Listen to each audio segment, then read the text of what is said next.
புதுச்சேரியில் சித்த மருத்துவக் கல்லூரி அமைக்கப்படும் என அறிவிக்கப்பட்டு 2.5 ஆண்டுகளை கடந்த போதும் அதற்கான அடிக்கல் நாட்டு விழா கூட இதுவரை நடைபெறவில்லை.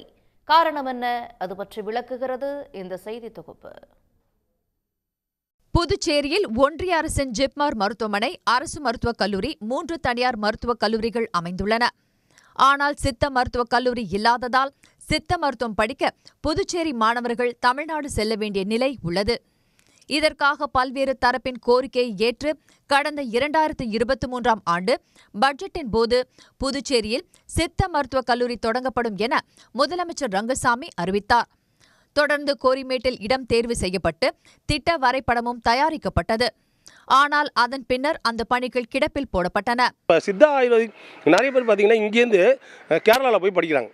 இப்போ நம்ம மாகி படிக்கிறதுனால அங்கே நம்ம ஒரு பிள்ளைங்களுக்கு சாப்பாடு கிடைக்கல, சாப்பாடு சரியில்லை, அந்த பிள்ளைங்க இங்கேயே படிக்கும். அதனால் இங்கே உடனடியாக திறந்தால் இது மிகவும் மகிழ்ச்சியாக இருக்கும், பாராட்டக்கூடியதாக இருக்கும். இல்லைன்னா ஒவ்வொரு திட்டமும் அறிவிப்பாகவே இருந்தால் அது இருக்கிறது இன்னும் 6 மாதம் தான் இருக்குது. அடுத்தது எந்த நடைமுறைப்படுத்த போகிறாங்கிறது தெரியாமல் போய்டும். அதனால் இப்பயே அதுக்கான அடிப்படை இதை ஆரம்பித்தாங்கன்னா அது மாணவர்களுக்கும் மக்களுக்கும் பலனுள்ளதாக இருக்கும். ஸோ வெறும் அறிவிப்பு அரசாங்கம் இல்லாமையும் இதை செயல்படுத்தி காட்டணும்.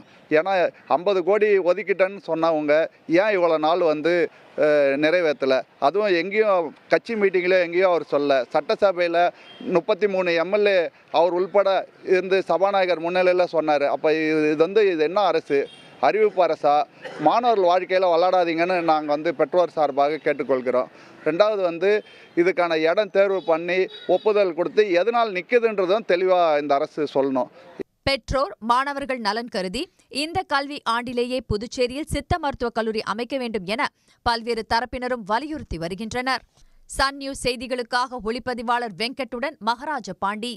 உடனுக்குடன் செய்திகளை தெரிந்து கொள்ள சன் நியூஸ் பெல் ஐகானை கிளிக் பண்ணுங்க.